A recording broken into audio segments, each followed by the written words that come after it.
저부터 한 절씩 교독하겠습니다. 그러므로 형제들아 우리가 빚진 자로 돼 육신에게 져서 육신대로 살 것이 아니니라.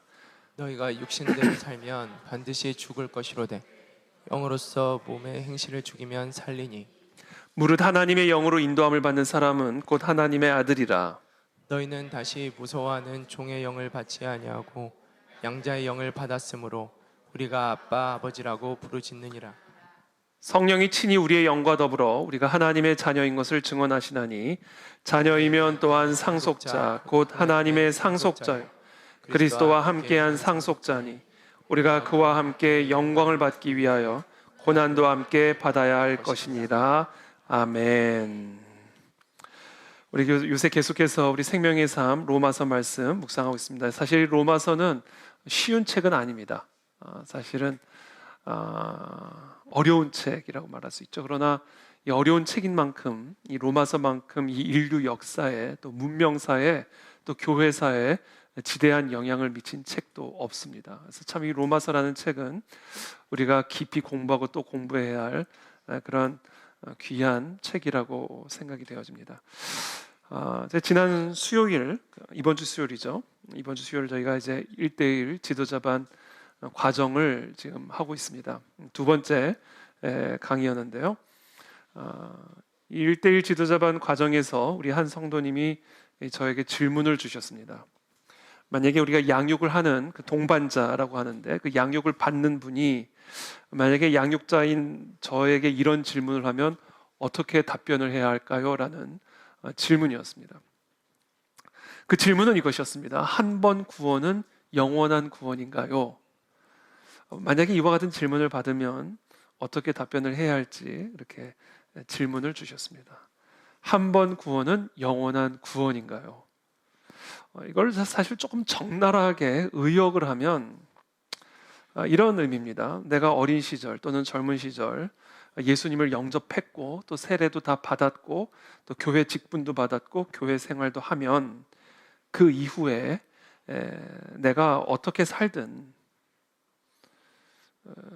나의 구원, 그 사람의 구원은 보장이 된 것 아닌가요? 라는 질문이죠.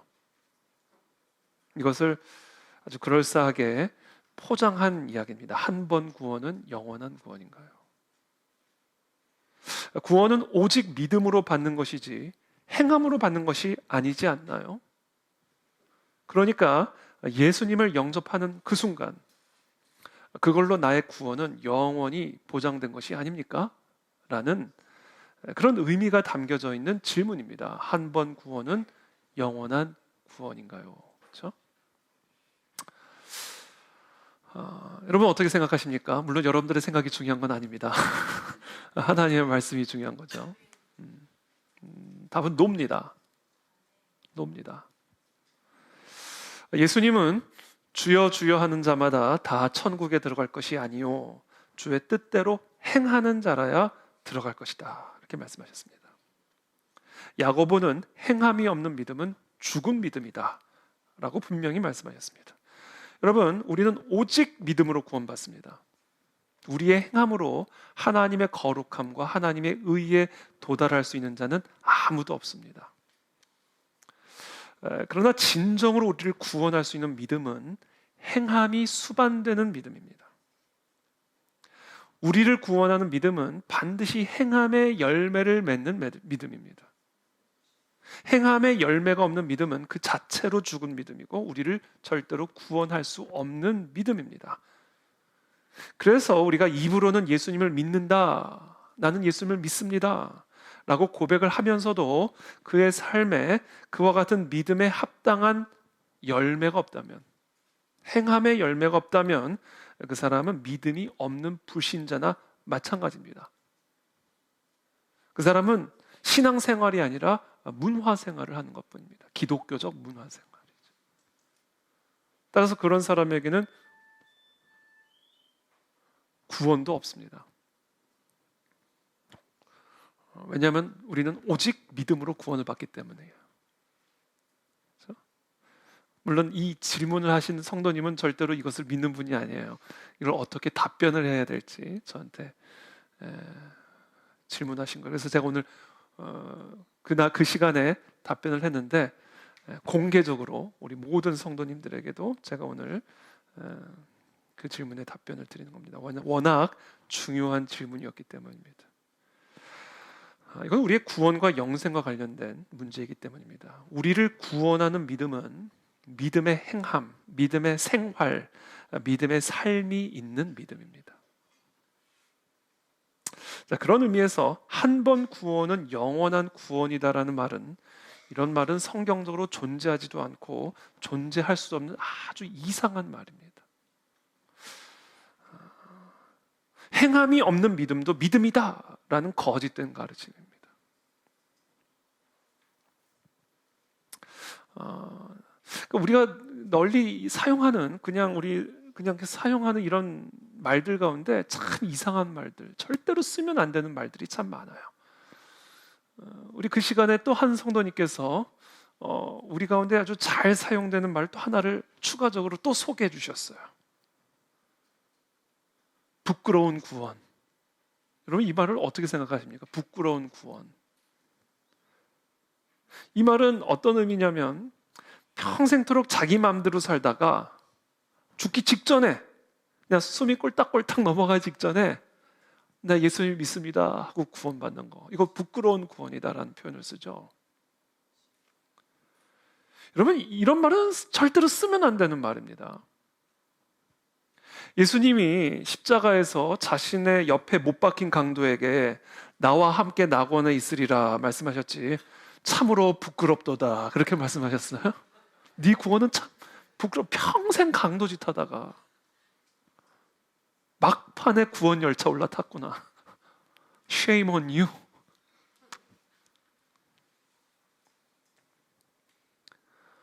여러분, 부끄러운 구원이라는 말은, 이거는 우리 주님의 구원에 대한 왜곡과 오해를 불러일으켜요. 어떻게 구원이 부끄러울 수가 있어요? 여러분, 구원은 우리의 행함으로 받는 것입니까? 내가 믿고 싶으면 믿을 수 있는 거예요. 그래서 그냥 내가 마음대로 막 살다가 죽기 직전에 믿고 천국 가야지, 그러면 그럴 수 있는 거예요. 여러분 언제 죽을 줄 아세요? 내 의지로 내가 믿겠다, 그때 내가 믿을 거다, 그럼 믿는 거고 막 그런 거예요. 그건 성경에 가르친 건 아무 상관없는 얘기예요. 하나님의 선택으로, 하나님의 은혜로, 오직 하나님의 은혜로 선택으로 내가 믿게 된 거지, 내가 믿어서 구원받는 게 아니에요. 내가 믿는 것도 물론 믿음이 내가 믿는 거지만 그게 하나님의 선택과 은혜가 수반되지 않으면 나는 믿을 수조차 없어요.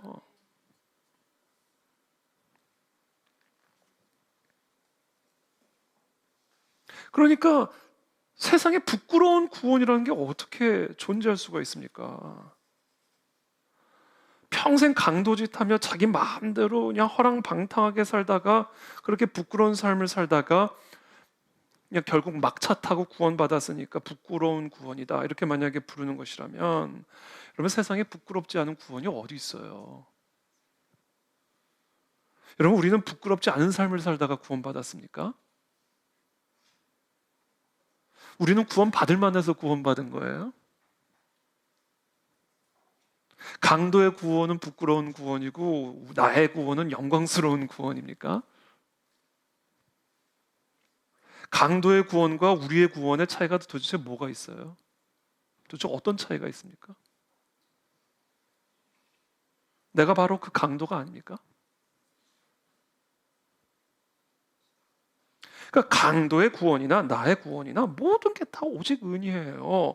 이 영광스러운 그리스도의 은혜를 왜 부끄러운 것이라 말합니까? 그러니까 이 말은요, 이상한 말을 넘어서 이거는 십자가를 모독하는 신성 모독적인 말이에요. 이 말은요, 절대로 쓰면 안 되는 말입니다.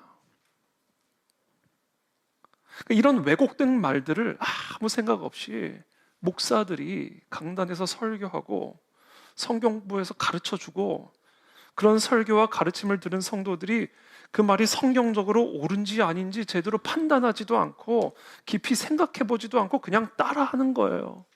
그렇게 배웠다는 거예요. 그런 현실이 너무 안타까운 거죠. 그러니까 저는요, 우리 그안진 성도라면 적어도 이 두 가지 언어는 사용하지 않게 되기를 바랍니다. 만약에 이 언어를 사용했을 때 누군가가 어느 교회를 다니냐고 그러면 절대로 말씀을 안 해주시기를, 담임 목사 이름을 부르면 모른다고 말해 주시기를 바랍니다. 절대로 쓰면 안 되는 말이에요.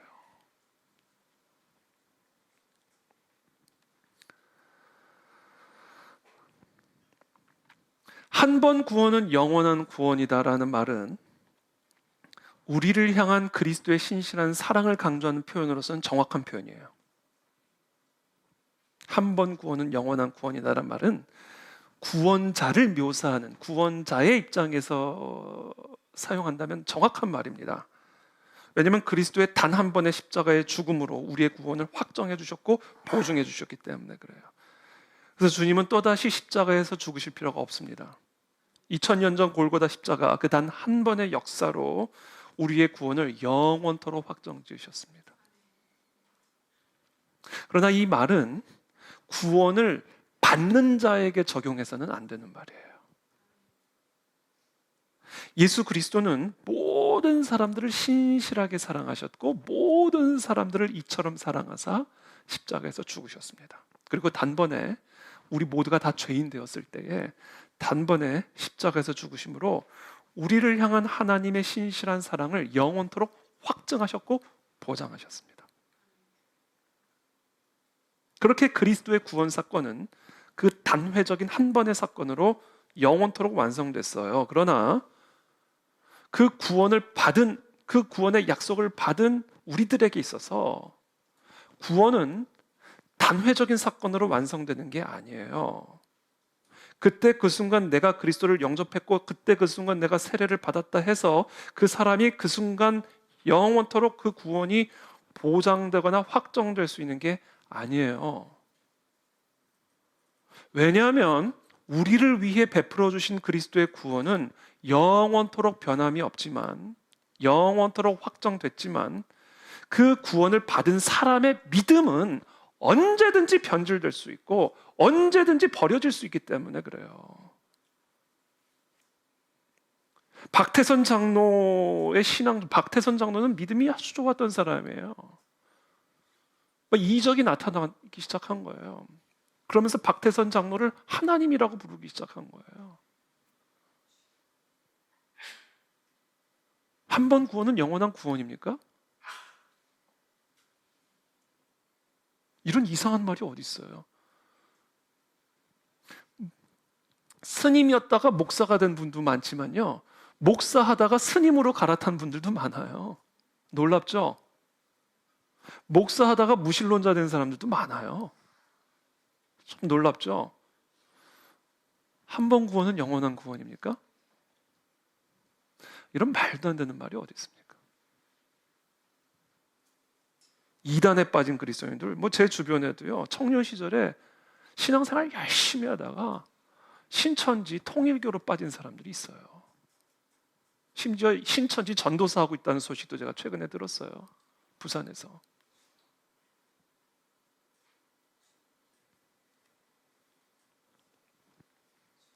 한 번 구원은 영원한 구원입니까? 우리를 구원하시는 예수 그리스도의 그 신실한 은혜를 믿음으로 받아들였다 할지라도 그 신실한 사랑을 배신하는 자들에게는 그 신실한 그리스도의 사랑이 베풀어질 수가 없는 거예요. 아니, 그렇지 않으면 순교를 왜 합니까? 순교를 왜 해요? 박해를 왜 받습니까? 믿음 때문에 왜 고난을 받아요? 어리석게. 한 번 구원은 영원한 구원이면, 이미 보장됐으면 도대체 순교를 왜 하냐고요.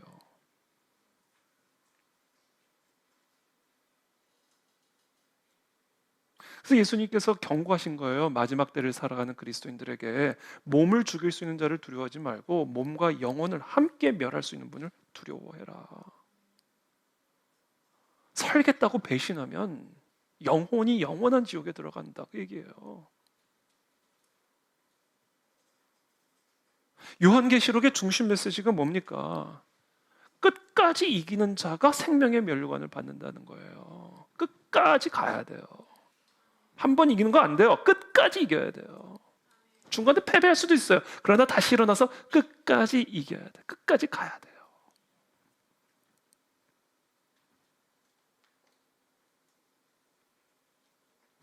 우리의 구원은 최후의 심판대 앞에서 최종적으로 결정되는 것이지 이 땅의 세례식에서 최종적으로 결정되는 것 아닙니다. 최후의 심판대, 그건 그냥 요식행위가 아니에요. 이 땅에서 이미 구원 결정됐는데 그냥 요식행위로 무슨 그냥 세워놓은 데 아니라고요.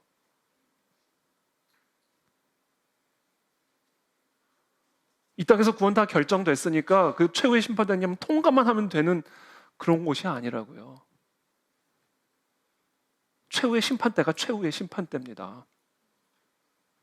모든 최종적 판결은 그 자리에서 결정되는 거예요. 그렇다면 거기서 하나님은 무엇을 보고 나를 심판하시는가? 우리의 행위? 아니요, 우리의 믿음으로 판단하셔요. 오직 믿음으로 우리는 그 최후의 심판대를 통과한다고요. 그렇다면 하나님은 도대체 무엇으로 우리가 믿음이 있는지를 판단하실까? 교회 등록부? 여러분 우리 이 세상 떠날 때 관에다 교회 등록부 이렇게 안겨놓고 갑니까? 최후의 심판대 앞에서 하나님 그 안에 진리 교회 등록부.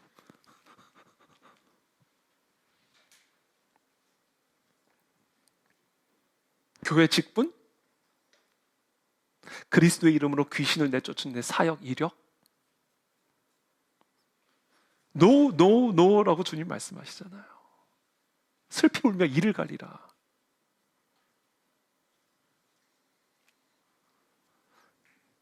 오직 믿음이 있는지를 보고 판단하시는데 최후의 심판대를 통과하게 되는데 그 믿음을 뭐로 판단하시냐면 믿음의 행함이에요. 여러분, 여러분들의 삶에 믿음으로 인한 능력이 일어나기를 원하죠. 우리의 삶에 정말 믿음으로 말미암아 산이 들려서 저 바닥까지 던져질 수 있는 그런 위대한 이적적인 능력이 나타나길 바라죠. 그러면요, 하나님이 말씀하신 것을 믿을 뿐만 아니라 그 믿음대로 행해야 돼요. 행할 때 능력이 나타나는 거예요. 아무리 믿어도 소용없어요. 믿음은 심리적인 게 아니에요. 믿음은 멘탈 싸움이 아니에요. 믿음으로 움직여야 돼요. 그때 그 움직임을 통해 하나님의 기적이 나타나는 거예요. 그와 같은 믿음의 열매, 믿음의 행함, 그것이 최후의 심판대 앞에서 내가 정말로 믿음이 있는지 없는지를 판단하는 기준이 된다는 거예요. 그래서 여러분, 최후의 심판대를 딱 가시면요, 책들이 놓여져 있어요. 도서관처럼. 그 책들의 이름이 생명책인데 하나님께서 사도 요한에게 계시를 통해서 그 책들을 보여주셨어요. 어떤 책들인지. 그 최후의 심판대의 모습을 보여주셨어요. 또 내가 크고 흰 보좌와 그 위에 앉으신 이를 보니 땅과 하늘이 그 앞에서 피하여 간 데 없더라. 또 내가 보니 죽은 자들이 큰 자나 작은 자나 그 보좌 앞에 서 있는데, 애나 어른이나 다 그 앞에 서 있는 거예요. 높은 자나 낮은 자나 다 그 보좌 앞에 서 있는데 책들이 펴 있고 또 다른 책이 펴졌으니 그 책의 이름이 생명책이라. 그럼 이 생명책에는 도대체 뭐가 기록이 되어 있는가? 죽은 자들이 자기 행위를 따라 책들에 기록된 대로 심판을 받으니. 예? 죽은 자들이 뭐에 따라 심판받는다고 되어 있어요? 자기 행위를 따라 책들에 기록된 대로 심판을 받으니. 바다가 그 가운데서 죽은 자들을 내주고 사망과 음부도 그 가운데서 죽은 자들을 내주매 각 사람이 자기의 행위대로 심판을 받고, 사망과 음부도 불못에 던져지니 이것은 둘째 사망 곧 불못이라. 그러니까 둘째 사망이라는 건 뭐예요? 이제 영원한 사망인 거예요. 지옥이에요. 누구든지 생명책에 기록되지 못한 자는 불못에 던져지더라. 생명책에 우리의 이름이 기록이 되어 있어야 되는데 그 생명책에 기록되는 이름의 이름의 그 조건이 뭐예요? 행위대로, 행위대로. 그러므로 우리의 과거의 단회적인 어떤 그리스도의 영접 사건으로 마치 우리의 구원이 보장된 것처럼 살면 안 돼요. 우리를 위해 베푸신 구원은 확정됐어요. 그러나 그 구원을 진짜로 내가 받을 수 있는 것인지는 마치 보장된 것처럼 살면 안 된다고요. 이 세상을 떠나서 하나님의 심판대 앞에 서는 그날까지 우리는 믿음의 삶을 경주해야 되고 믿음의 삶을 싸워야 된다고요.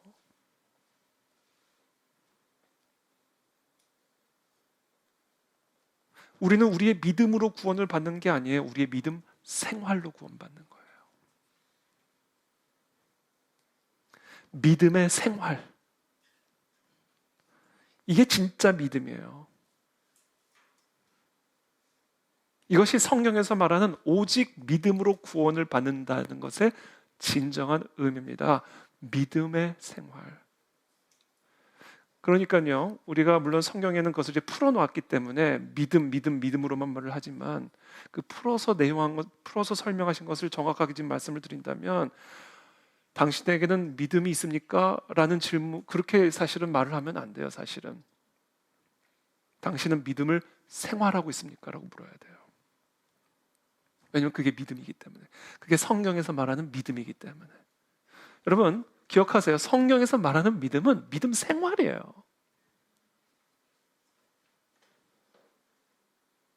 믿음의 생활로 구원을 받는 거예요. 이 믿음의 생활이 없는 믿음을 성경에서는 죽은 믿음, 가라지 믿음이라고 부르는 겁니다. 그래서 여러분, 디모데전서 6장 11절에서 14절 한번 다 같이 읽어보겠습니다. 시작. 오직 너 하나님의 사람아, 이것들을 피하고 우와 경건과 믿음과 사랑과 인내와 온유를 따르며 믿음의 선한 싸움을 싸우라. 영생을 취하라. 이를 위하여 내가 부르심을 받았고 많은 증인 앞에서 선한 증언을 하였도다. 만물을 살게 하신 하나님 앞과 본디오 빌라도를 향하여 선한 증언을 하신 그리스도 예수 앞에서 내가 너를 명하노니 우리 주 예수 그리스도께서 나타나실 때까지 흠도 없고 책망받을 것도 없이 이 명령을 지키라. 여기서 어디에 한 번 구원은 영원한 구원이다 힌트라도 우리가 찾을 수 있냐고 이 말씀에서. 믿음의 선한 싸움을 싸워라. 영생은 취하는 거다. 이렇게 하잖아요. 싸워서 취하는 거다.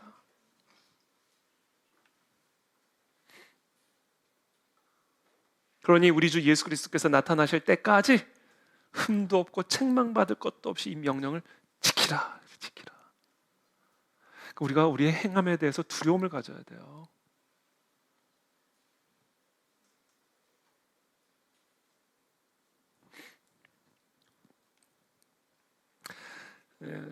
이와 같은 참된 믿음의 성경적인 의미를, 참된 구원의 의미를 정말 하나님께서 이 인류에게 주신 위대한 천재적인 작가 존 버년의 철로 역정을 통해서 우리에게 우화적으로 쉽게 동화처럼 설명해 준 거예요. 로마서는 어렵잖아요.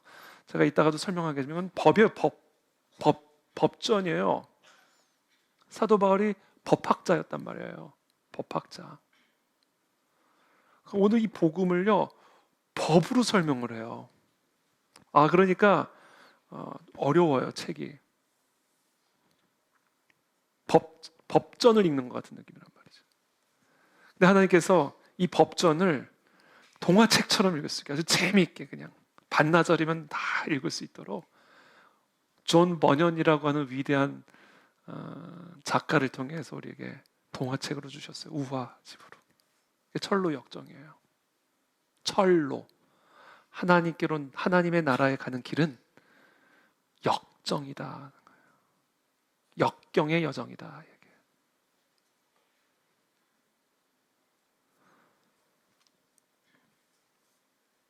한 사람의 영적인 여정을 비유적으로 그린 이야기죠. 그 주인공은 자신이 지금 다 멸망할 도시에 살고 있다는 사실을 깨닫고는 급하게 짐을 지고는 길을 떠납니다. 가족도 다 두고 길을 떠납니다. 그가 향하는 곳은 천성, 하나님의 나라라고 하는 천성이에요. 천성. 참 재미있는 게요, 모든 장소, 위치를요 다 이렇게 영적인 이름으로 했어요. 하나님의 나라라고 하는 성을 향해, 천성을 향해 나가는 거예요. 근데요, 그 천성을 향하는 길이요 탄탄대로가 아니에요. 저절로 갈 수 있는 무슨 엘리베이터 타고 그냥 버튼만 누르면 자장 가는 그런 길이 아니라고요. 그 길 위에는요 수렁인데 그 수렁의 이름이 절망의 수렁이에요. 가다 보면 마켓이 나와요. 시장이 나와요. 근데 그 시장의 이름이 허영의 시장이에요. 그리고는 캐슬이 나와요. 거대한 성이 나오는데 그 성은요 이름이 의심의 성이에요. 하나님의 나라 천성을 향해 가는 길에는 이런 역정들이 있어요. 절망의 수렁이 눈앞에 있고 허영의 시장들이 유혹을 하고 의심의 성이 우리의 믿음을 막 뒤흔들고 이런 역정의 여정을 통과한다고요. 때로는 게으름에 빠질 위험이 있고 거짓된 길잡이에게 속아 넘어서 천성을 향해 가는 길로부터 이탈도 하고, 그러나 그런 길 가운데서도 믿음의 동역자들을 그 여정 속에서 만나요. 막 갈피를 못 잡고 고통과 막 그 역정에서 정신을 못 차리고 있을 때 어느덧 누군가 탁 와가지고 길을 안내 주죠. 그 사람의 이름이 소망이에요. 소망. 또 믿음의 동역자를 딱 붙여주셨는데 그 사람의 이름은 충성이에요. 또 믿음의 동역자를 딱 붙여주시는 해석자. 이 해석자는요 얼마나 말씀을 해석을 잘해주는지, 이런 믿음의 동역자 도우미들의 도움을 받아가면서 그냥 한 걸음 한 걸음 힘들게 천성을 향해 가는 거예요. 얼마나 많은 위기가 있는지 몰라요. 그러나 한 걸음 한 걸음 가요.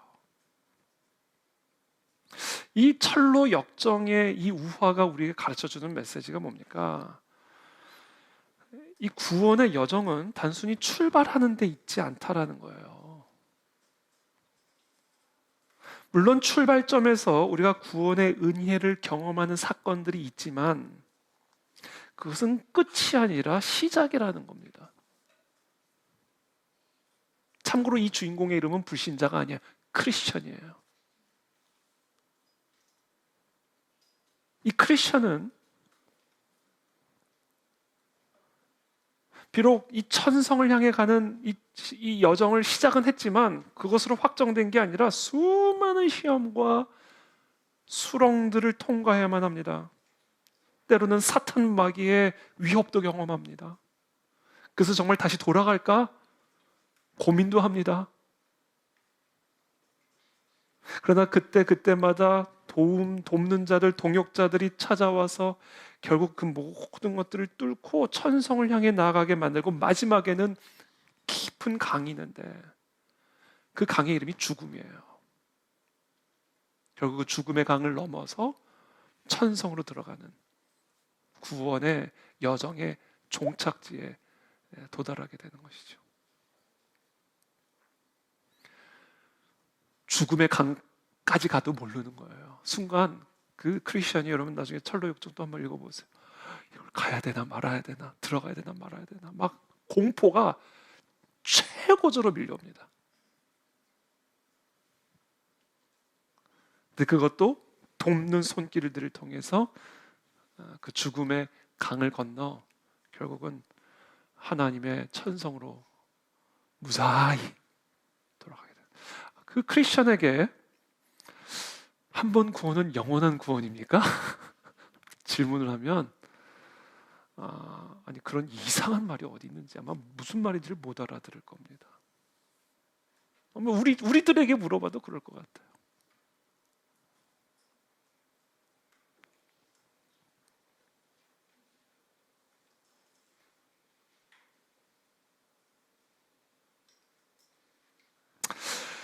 자, 우리의 신앙은 철로 역정이에요. 우리의 구원은 철로 역정을 통해 도달하게 되는 목적지고 종착역입니다. 그래서 오늘 본문에서 사도 바울, 오늘 우리가 함께 읽은 로마서 본문을 통해서 사도 바울은 자, 이와 같은 철로 역정을 우리가 다 시작했어. 우리 크리스천들이 다 출발했습니다.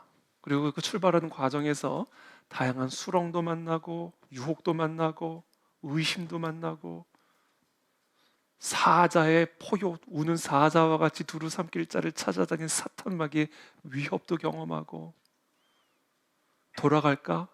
이탈도 하고 싶고 또 거짓 선지자를 만나서 엉뚱한 길로도 가보고 뭐 지금 정신을 못 차리는 그런 역정들을 지금 우리 모두가 지금 다 통과를 하고 있는데 그 역정을 끝까지 통과할 수 있는 구체적인 방법을 사도 바울이 가르쳐 주는 거예요. 우리의 도우미로 하나님께서 붙여주신 분이죠. 저는 해석자로 지금 여러분들을 돕고 있는 거예요. 잘못된 생각하지 말라는 겁니다. 하나님의 말씀을 정확하게 이해해야 된다는 거예요. 그래 우리가 끝까지 갈 수 있다는 겁니다. 사도 바울은 아까도 말씀드린 것처럼 법학자였습니다. 그래서 사도 바울은 이제 법적인 개념을 가지고 오늘 이 구원의 여정, 구원에 대해서 이제 말씀하고 있는데 우리가 이번 한 주간 우리가 생명의 삶을 통해서 묵상한 로마서 7장에서 사도 바울은 우리 모든 인간들이 이 죄의 법의 지배를 받고 있다 이렇게 설명합니다. 여러분 오늘 이 설교를 잘 들으세요. 정말로 복음에 있어서 중요한 진리를 사도 바울이 가르쳐 주죠. 특별히 로마서에서도 7장, 8장은 로마서의 클라이막스입니다. 자, 로마서 7장에서 사도 바울은 우리 모든 인간들이 죄의 법의 지배를 받고 있다라고 말씀합니다. 7장 21절부터 24절까지 다 함께 읽어보겠습니다. 시작. 그러므로 내가 한 법을 깨달았노니 곧 선을 행하기 원하는 나에게 악이 함께 있는 것이로다. 내 속사람으로는 하나님의 법을 즐거워하되 내 지체 속에서 한 다른 법이 내 마음의 법과 싸워 내 지체 속에 있는 죄의 법 나를 사로잡는 것을 보는도다. 오라 나는 곤고한 사람이로다. 이 사망의 몸에서 누가 나를 건져내랴. 그렇죠? 자, 지금 사도 바울의 고백이 뭐예요? 나는 마음으로는 하나님의 법을 즐거워하고 있대요. 하나님의 법을 따라가고 싶어 한대요. 마음으로는. 그런데 실제로 이 마음은 그런데 이 몸이 문제예요. 마음은 하나님의 법을 즐거워하는데 실제로 바울의 몸을 지배하고 있는 법은 죄의 법이라는 거예요. 그래서 자신의 몸을 그냥 육체라고 부르지 않고 육신이라고 부르는 거예요. 여기서 신은 sin이에요, 죄. 육이 sin의 지배를 받고 있어서 육신이라고 부르는 거예요. 그래서 사도 바울은 이와 같은 죄의 법의 지배를 받고 있는 자신의 몸을 그래서 사망의 몸이라고 부릅니다. 왜냐하면 죄의 싹은 사망이기 때문에 그래요. 죄의 싹은 사망이기 때문에. 그래서 사망의 몸이라고 부릅니다. 자, 우리 모두가 다 크리스천이죠. 예수 그리스도를 영접한 그리스도인입니다. 자, 그럼에도 불구하고 지금 사도 바울의 고백 그대로 우리의 몸은 변함없이 육신, 죄의 법의 지배를 받고 있는 몸입니다. 그래서 우리의 마음으로는 크리스천으로서 당연히 하나님의 법을 갈망하지만 그러나 실제로 우리의 몸은 죄의 법을 따라가고 있어요. 왜? 죄의 법의 지배를 받고 있기 때문에 그래요. 그래서 이와 같은 마음의 갈망과 이 몸의 현실의 괴리 속에서 사도 바울이 절규를 하는 거예요. 괴로워서. 이 사망의 몸에서 좀 제발 누가 나를 건져줬으면 좋겠다. 누가 나를 건져내랴. 나의 몸을 지배하고 있는 이 죄와 그리고 그 사망의 법으로부터 누가 나를 건져내랴. 제가 이 사도 바울의 절규를 묵상하는 가운데 순간 북한 동포들의 신음소리가 들렸어요. 여러분, 북한에서 살아가고 있는 우리 동포들은요, 북한의 주체 사상 법의 지배를 받으며 살아가고 있습니다. 그래서 그들은 마음으로는 자유를 갈망하고 있고 마음으로는 해방을 갈망하고 있지만, 그러나 그들의 몸은, 그들의 삶은 북한의 법의 지배를 받고 있기 때문에 지금도 그들은 저 북한 땅에서 이 사망의 법에서 누가 나를 건져내리오 탄식하며 절규하고 있단 말이에요. 자, 사도 바울은 지금 그와 같은 영토와 법의 개념으로, 자, 영토와 그 영토를 지배하고 있는 실효법을 개념으로 해서 우리의 영적인 현실을 조명하고 있는 거예요.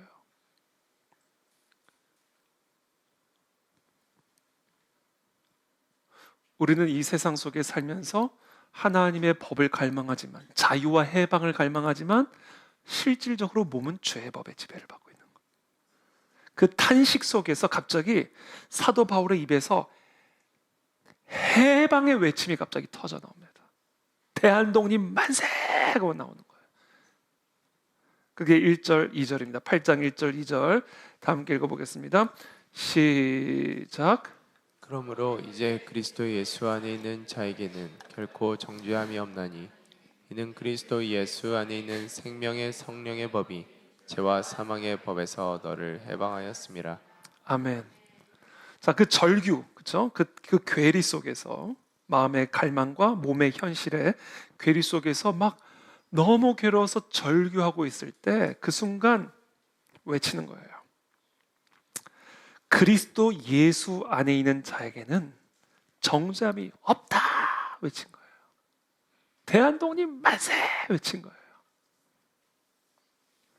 이게 무슨 말이냐면, 이제 우리가 예수 그리스도를 믿음으로 이제 그리스도라는 영토 안으로 들어간 거예요. 그리스도 안으로 들어간 거예요. 그리스도라는 영토 안으로 들어온 자는 여전히 그의 몸은 죄의 법의 지배를 받고 있지만 그리스도 안으로 들어가는 순간 죄 사함의 법이 우리를 지배하고 있기 때문에 더 이상 정죄함이 없다 얘기해요. 비록 여전히 내 몸은 죄의 법의 지배를 받고 있지만 그리스도 예수를 믿음으로 그리스도 안에 들어가는 그 순간부터는 그리스도의 법이 우리를 지배하기 때문에 더 이상 정죄함이 없다. 바로 그 그리스도의 법이 죄 사함의 법이다라는 거예요. 죄 용서의 법이다라는 거예요. 그래서 지금 사도 바울이 만세 삼창을 외치고 있는 거예요. 만세, 만세. 이거를 영토적인 법 개념으로 다시 설명해 드릴게요. 북한의 영토를 탈출하는 순간 그 사람은 북한의 법으로부터도 해방됩니다. 그렇죠? 그리고 그 사람이 대한민국의 영토로 들어오는 그 순간 그 옛 북한 국민은 이제 대한민국 국민이라는 새로운 국적과 신분을 가지고 이제부터 대한민국 법의 지배를 받는 대한민국 사람이 되는 거예요. 우리의 몸이 지금 사도 바울의 고백처럼 여전히 죄의 법의 지배를 받고는 있지만, 그러나 우리가 예수 그리스도를 믿음으로 말미암아 그리스도라고 하는 새로운 영토 안으로 들어가는 그 순간부터 이제는 우리는 그리스도의 법의 지배를 받기 때문에 아무리 내 몸이 죄의 법의 지배를 받고 있어도 그 그리스도의 법의 실효적인 지배를 받아 죄 사함, 더 이상 정죄함이 없게 된다라는 거예요. 죄가 없어서가 아니에요. 우리는 여전히 죄를 지어요. 죄의 법의 지배를 받기 때문에. 그런데 정죄함이 없다는 거예요. 죄 사함의 법이 지배하기 시작했기 때문이라는 거예요. 여러분 할렐루야 아닙니까?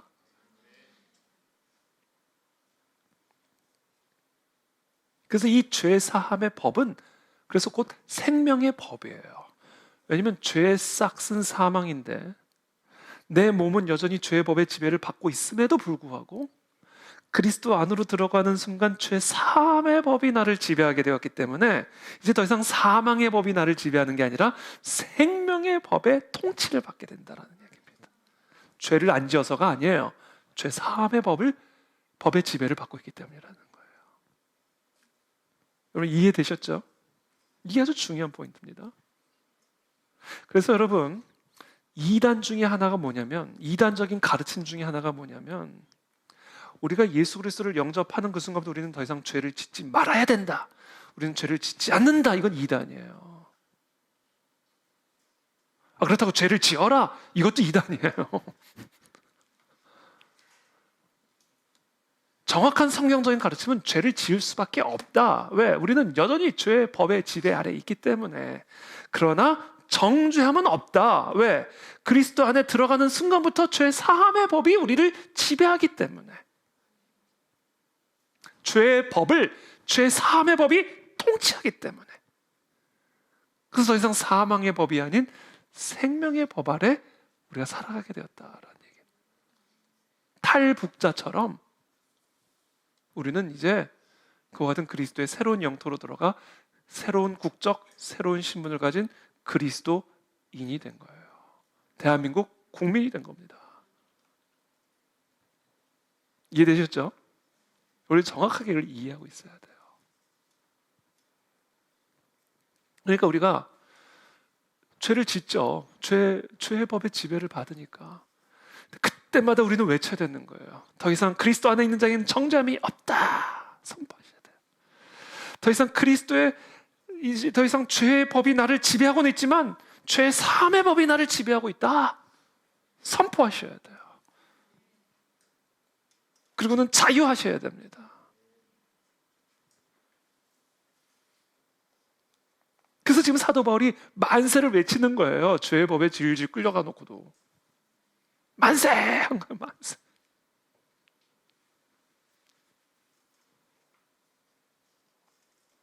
그래서 이게 복음이에요, 복음.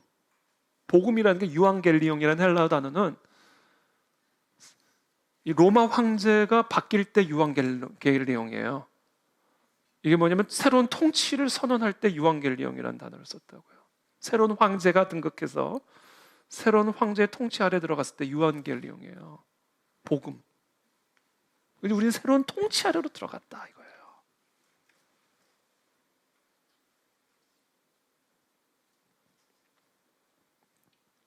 근데 여기서 우리가 한 가지 더 기억해야 될 게 있어요. 탈북자가 대한민국 국민이 됐다 해서 그냥 바로 대한민국 국민처럼 생각하고 대한민국 국민처럼 행동하는 게 아니에요. 이런 탈북자들이 대한민국에 와도 뭘 어떻게 살아야 될지를 몰라가지고 힘들어하는 탈북자들이 얼마나 많은지 몰라요. 그래서 많지는 않지만 어떤 탈북자는 다시 북한으로 돌아가요. 중국을 통해서 한국 들어와 놓고는 야, 여기 못 살겠다. 그리고는 다시 북한으로 돌아가요. 이게 무슨 얘기냐면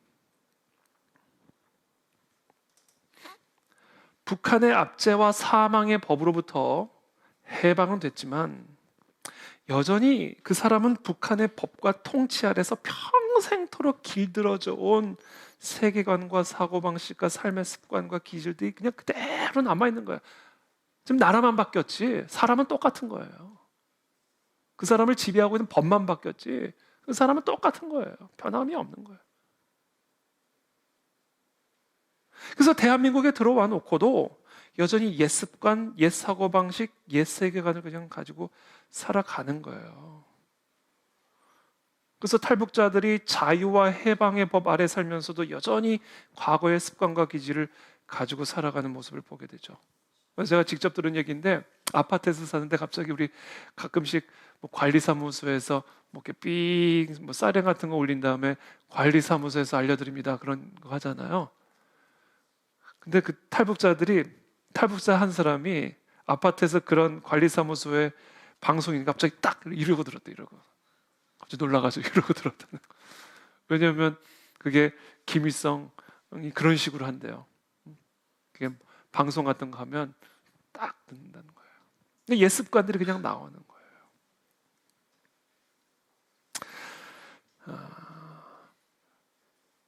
평생 소매치기범으로 살았어요. 누군가가. 이런 예화들은 그냥 다 제가 지어내는 예화들입니다. 평생 소매치기 범으로 살았냐. 태어나면서부터 소매치기 범, 아빠 엄마 밑에서 소매치기 범으로 살았어요. 그러다가 구속이 됐어요. 그러다가 8.15 특사로 해방이 됐어요. 석방을 받았어요. 그리고는 석방이 돼가지고 버스를 타고 갔는데 다시 몸이 근질근질 하는 거예요. 여러분, 그 사람에게 있어서 이 소매치기는 평생토록 그의 생각과 마음과 세계관을 길들여 왔기 때문에 여러분, 단번에 그 문제가 해결되는 게 아니에요. 사람은 똑같은 사람이니까. 그러니까 그렇다고 해서 계속 소매치기를 해도 됩니까? 자유가, 그에게 주어진 자유가 또 다른 소매치기를 할 수 있는 자유를 위해서 주어진 거예요. 석방됐으니까 또다시 소매치기로 돌아가도 되냐고요. 아니죠. 다시는 교도소로 돌아가지 않기 위해서 새롭게 자기를 길들여야죠. 그렇지 않으면 다시 교도소로 들어가야 돼요. 한 번 석방이 영원한 석방이 아니에요. 새로워져야 돼요. 그렇지 않으면 영원한 석방이 아니라 영원한 깜빵이 돼요. 자, 우리가 예수 그리스도를 믿음으로 예수 그리스도의 영토 안으로 들어갔어요. 그래서 이제는 죄의 법이 여전히 내 몸을 지배하고는 있지만 죄 사함의 법이 나를 지배하고 있기 때문에 이제 나는 생명의 법의 지배를 받는 그런 사람이 됐어요. 그러나 여전히 우리의 육신은 죄의 법의 지배를 받고 있기 때문에 근질근질하다. 다시 자꾸 돌아간다고요. 그래서 우리가 그렇게 돌아가면 큰일 나요. 영원한 깜빵으로 들어가는 거예요. 뭐예요? 길들이는 일에 생명을 걸어야 돼. 이젠 그리스도의 영토 안으로 들어왔으니까 그리스도의 사람답게, 그리스도의 국민답게 우리의 모든 생각과 세계관들을 새롭게 길들여서 우리의 삶의 변화가 일어나야 돼요. 그게 지금 사도 바울이 말하고 있는 거예요. 그러니 예수 그리스도의 새로운 법의 지배를 받았으니 이제 계속해서 죄의 법의 지배를 받아도 된다라는 게 말이 되냐? 그 얘기를 사도 바울이 계속하는 거예요. 그게 말이 되는 소리냐, 그게? 로마에 가면 로마의 법을 따라야지, 그 얘기예요. 그리스도 안에 들어왔으면 이제 그리스도의 법을 따라야지. 그래서 그리스도의 사람이 돼야지. 석방됐으면 이제 새롭게 살아야지. 그 석방을 다시 죄를 지을 수 있는 기회로 삼는 게 말이 되냐? 그 얘기예요. 그 사람에게는 영원한 깜빵이다. 그거 길들이지 못하면 영원한 깜빵으로 돌아간다 이거예요.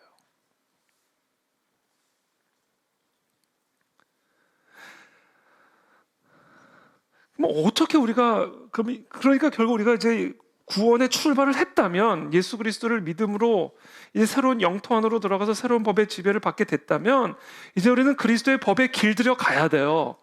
이게 길들여 가는 게 이제 구원의 여정이에요. 이거 길들여지지 않으면 우리는 최후의 심판대 앞에서 어떤 결론을 받을지 몰라요.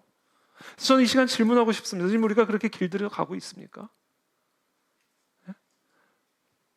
정말 그리스도 안에 들어와서 그 그리스도의 새로운 법으로 우리의 마음과 생각과 우리의 삶이 새롭게 길들여져 가고 있는가?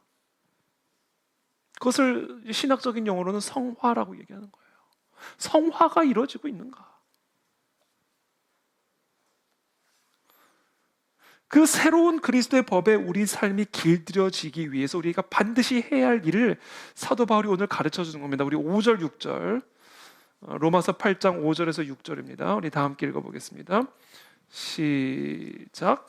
육신을 따르는 자는 육신의 일을, 영을 따르는 자는 영의 일을 생각하나니 육신의 생각 사망이요 영의 생각은 생명과 평안이니라. 자, 오늘 사도 바울이 우리로 하여금 이 철로 역정을 끝까지 죽음의 강까지 건너서 결국은 천성에 들어가게 하기 위해서 우리가 반드시 기억해야 할 진리를 오늘 가르쳐 준 겁니다. 우리가 더 이상 비록 우리의 몸이 죄의 법의 지배를 받고는 있지만 그렇다고 해서 우리가 계속해서 죄의 법을 따라가면 안 되고 이제는 그리스도의 법을 따라가야 되는데 그러기 위해서 우리에게 반드시 필요한 거, 우리의 삶의 성화가 일어나기 위해서 반드시 필요한 거. 그래서 우리의 구원의 여정을 끝까지 도달하기 위해서 우리가 반드시 해야 할 일이 있는데, 그게 뭐냐면요, 오늘 결론입니다. 이게 저와 여러분들의 생각을 길들여야 돼요. 여기 우리의 구원이 달려 있습니다. 생각을 길들여야 돼요. 육신을 따르는 자가 왜 육신을 따라가는지 아세요? 육신을 생각하기 때문에 그래요. 그러니까 생각하는 대로 따라가는 거예요. 생각이 바뀌어야 돼요. 여러분, 사람들이 왜 안 바뀌냐면요, 이 생각이 안 바뀌어요. 이 생각을 안 바꿔요. 그래서 사람이 안 바뀌는 겁니다. 그러니까 우리가 정말 그리스도의 영토 안에서 그리스도의 법을 이제 따라가서 성화가 이루어지려면 뭐가 바뀌어야 되냐면요, 생각이 바뀌어야 돼요. 생각이.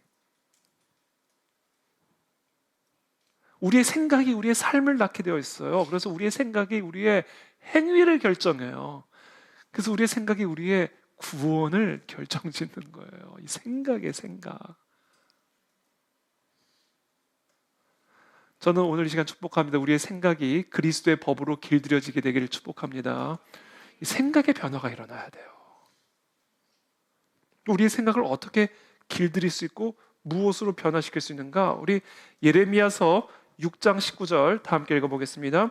시작. 땅이여 들으라. 내가 이 백성에게 재앙을 내리리니 이것이 그들의 생각의 결과라. 그들이 내 말을 듣지 아니하며 내 율법을 거절하였음이니라. 여러분, 이 이스라엘 백성들에게 재앙이 임했어요. 하나님의 백성들에게 재앙이 임할 수 있어요. 하나님의 백성이라 할지라도 구원의 여정으로부터 이탈하여 결국은 영원한 불못으로 들어갈 수 있어요. 그런 사람들 부지기수예요. 그래서 그런 사람들 다 지금 지옥 가서 슬피 울며 이를 갈고 있어요. 이까지 갈아요, 억울해서. 다 그렇게 됐다고. 왜 어쩌다 그렇게 됐는가? 뭐라고 돼요? 믿음의 결과라고 돼 있어요? 아니요, 생각의 결과라 이렇게 돼 있어요. 생각의 결과. 그러니까요, 사람들이 지옥 가는 이유가 다 하나, 생각의 결과로 지옥 가는 거예요. 생각의 결과로 구원을 잃어버리는 거예요. 생각이 이렇게 결정적인 겁니다. 그럼 도대체 그들은 어떤 생각을 하고 살았길래 재앙을 경험했고 불못에 들어갔나? 그들이 내 말을 듣지 아니하며 내 율법을 거절하였습니다.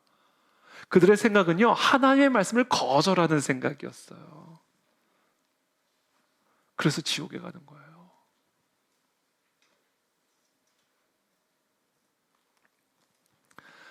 그러니까 여러분, 오늘 결론입니다. 오늘 결론. 결국 우리는 구원의 여정을 끝까지 통과를 해야 되는데, 그러기 위해서는요, 매일매일 우리는 우리의 생각을 바꿔야 돼요. 생각의 변화가 일어나야 돼요. 그럼 어떻게? 하나님의 말씀대로 생각해야 돼요. 이와 같은 생각의 변화가 일어나야 됩니다. 하나님의 말씀대로 생각하는 훈련을 하셔야 돼요. 그리스도의 법대로 생각하는 훈련을 하셔야 돼요. 생각대로 생각하지 말고, 떠오르는 대로 생각하지 말고, 느끼는 대로 생각하지 말고, 보이는 대로 생각하지 말고, 뭐를 보고 있든 어떤 감정이 치밀어 오르든 말씀대로 생각하는 훈련을 하셔야 됩니다. 이게 우리로 하여금 끝까지 철로 역정을 통과하게 하는 길이에요. 그것을 오늘 사도 바울이 가르쳐 주는 거예요. 하나님의 말씀을 자꾸 들어야 되겠어요? 가끔씩 시간 날 때 들어야 되겠어요? 하나님의 말씀을 그냥 시간 나면 읽어야 되겠어요? 아니면 주 야로 읽어야 되겠어요? 우리의 생각을 내버려 두면 안 돼요. 우리의 생각은 조랑말 길들여지지 않은 야생마 같아가지고요, 뭐 하나 싹 지나가면 생각이 그냥 확 바뀌고요, 어떤 감정 하나 확 들으면 생각도 확 바뀌어버리고 그래요. 우리의 생각을요, 이 말씀의 사슬로 묶고 또 묶고 또 묶어놔야 돼요. 나대지 않게. 우리의 생각이 나대지 않을지어다. 말씀으로 날마다 꽉 묶어놔야 돼요. 이게 우리의 생각을 길들이는 방법이에요. 말씀대로 생각하고 말씀대로 바라보고 내 눈에 보이는 대로 하지 않고 말씀대로 보는 거예요. 그것만이 우리로 하여금 철로 역정을 통과하게 할 수 있는 유일한 길입니다. 이제 결론입니다. 이 스카펙이라고 하는 미국의 아주 유명한 정신의학자가 있는데 이분이 뭐라고 말을 했냐면 이 인류의 타락은 생각의 게으름으로부터 비롯됐다 이렇게 얘기했어요. 만약 아담과 하와가 그 사단의 유혹 앞에서 한 번만 더 생각했더라면, 먹으면 반드시 죽으리라 라고 하신 그 하나님의 말씀을 한 번만 제대로 생각했다면 절대로 안 먹었을 거다. 그러니 이 인류의 모든 타락은 생각의 게으름에서부터 시작이 된 거다라는 거예요. 그러니까 결국 죄를 잡으려면, 죄의 법을 잡으려면, 그래서 우리의 삶이 그리스도다운 삶으로 변화되어져 가려면 결국 우리의 생각을 잡아야 돼요. 뭐로? 말씀으로.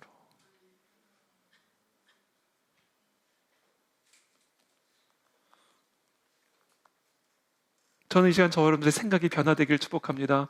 생각이 하나님의 말씀으로 길들여지게 되기를 축복합니다. 마음의 병을 갖고 있는 사람들의 공통적인 특징이 있어요. 생각이 병들어 있어요. 여러분, 생각이 병들면요, 마음이 병들어요. 이 마음이 병들면 육체적으로도 병이 들어요. 저 사람은 나를 공격할 거야. 전혀 공격할 의사가 없는데 저 사람은 나를 반드시 미워할 거야. 생각을 하면 마음에 병이 들어요. 나를 무시하고 있어, 저 사람은. 그렇게 생각을 하면요, 마음이 병들어요. 나는 할 수 없어. 아유, 나는 망했어. 나는 불행해질 거야. 잘 될 리가 없어. 우리의 생각이 그렇게 병이 들어 있으면 마음이 병이 들고 삶이 병들어요. 그러니까 우리는, 아니, 하나님이 언제 그랬어? 너는 망할 거야. 내 백성은 반드시 망하게 될지어다. 그런 말이 어딨어? 그러니까 우리의 이 생각이요, 길들여져야 돼요. 말씀으로. 그러니까 주야로 여호와의 율법을 묵상하는 자가 시냇가에 심겨진 나무와 같이 과실을 맺는다고 말씀하시는 겁니다. 생각의 병이 고쳐지면요, 마음의 병도 고쳐집니다. 육신의 질병도 고쳐지고요, 삶의 병이 다 고침받아요. 생각의 병으로부터 모든 문제가 시작이 되는 거니까 생각이 바뀌면 돼요. 그 생각을 바꾸는 방법, 말씀을 묵상하고 말씀을 암송하고 말씀대로 행하고 말씀대로 이 말씀이 모든 만병을 통치하는 약입니다. 그래서 구약, 신약이에요. 약이에요, 약. 이게 마지막으로 4장 20절부터 27절 한번 다 같이 읽어보겠습니다. 시작. 내 아들아, 내 말에 주의하며 내가 말하는 것에 내 귀를 기울이라. 그것을 내 눈에서 떠나지 말며 내 마음속에 지키라. 그것은 얻은 자에게 생명이 되며 그의 온 육체에 건강이 됨이니라. 모든 지킬 만한 것 중에 더욱 내 마음을 지키라. 생명의 근원이 이에서 남이니라. 구부러진 말을 내 입에서 버리며 비뚤어진 말을 내 입에서 멀리하라. 내 눈은 바로 보며 내 눈꺼풀은 내 앞을 곧게 살펴 내 발이 행한 길을 평탄하게 하며 내 모든 길을 든든히 하라. 좌로나 우로나 치우치지 말고 내 발을 악에서 떠나게 하라. 아멘. 여기 있잖아요. 내 말에 주의해라. 내 말하는 것에 귀를 기울여라. 내 말을 네 눈에서 떠나게 하지 말고 네 마음속에 항상 지켜라. 말씀을. 그 말씀은 얻는 자에게 생명이 되며 그의 온 육체의 건강이 됨이니라. 모든 지킬 만한 것 중에 더욱 네 마음을 지키라. 이게요, 너 마음 지켜, 그 얘기가 아니에요. 그게 그 얘기가 아니에요. 마음 안에 말씀을 지켜라 그런 거예요. 이 마음 안에서 말씀이 떠나지 않도록 이 말씀을 지켜라. 마음속에. 그게 생명의 근원이다. 그렇게 되면 구부러진 말을 네 입에서 버리게 될 것이다. 말씀대로 우리의 생각을 펴야 구부러진 말이 펴지는 거예요. 그러니까 우리의 말이 구부러질 때마다 말씀으로 우리의 생각을 자꾸 펴야 돼요. 할 수 있거든이 무슨 말이냐? 믿는 자에게는 능치 못함이 없느니라. 그걸로 우리의 생각을 펴야 돼요. 삐뚤어진 말을 멀리하라. 네 눈은 바로 보며 말씀대로 생각하면 네 눈으로 바로 보고 네 눈꺼풀은 네 앞을 곧게 살펴 네 발이 행할 길을 평탄하게 하며 네 모든 일을 든든하게 하리라. 말씀입니다. 말씀. 로마서 8장 7절 8절부터 제가 다시 한 번만 읽고 오늘 말씀 마치겠습니다. 육신의 생각은 하나님과 원수가 되나니 이는 하나님의 법에 굴복하지 아니할 뿐 아니라 할 수도 없습니다. 그러니까 생각에서 끝나는 겁니다. 생각에서 결판이 나는 거예요. 하나님의 말씀대로 생각하지 않고 육신대로 생각하면 그 순간 나는 하나님과 원수가 됩니다. 왜냐하면 그런 생각은 하나님의 법에 굴복하지 않을 뿐 아니라 할 수도 없기 때문에. 그러니까 생각에서 전쟁은 끝나는 거예요. 육신에 있는 자들은 하나님을 기쁘시게 할 수 없느니라. 그러므로 12절에 형제들아 우리가 빚진 자로 돼 육신에게 져서 육신대로 살 것이 아니니라. 너희가 육신대로 살면 반드시 죽을 것이로되. 반드시 지옥 간다는 얘기예요. 영으로서 몸의 행실을 죽이면 살리니 무릇 하나님의 영으로 인도함을 받는 사람은 곧 하나님의 아들이라. 육신대로 살면 반드시 죽습니다. 하나님의 법에 굴복할 수 없을 뿐 아니라 하지도 않기 때문입니다. 저는 이 시간 축복합니다. 말씀대로 생각하십시오. 생명의 삶, 생명의 삶입니다. 네. 기도하겠습니다.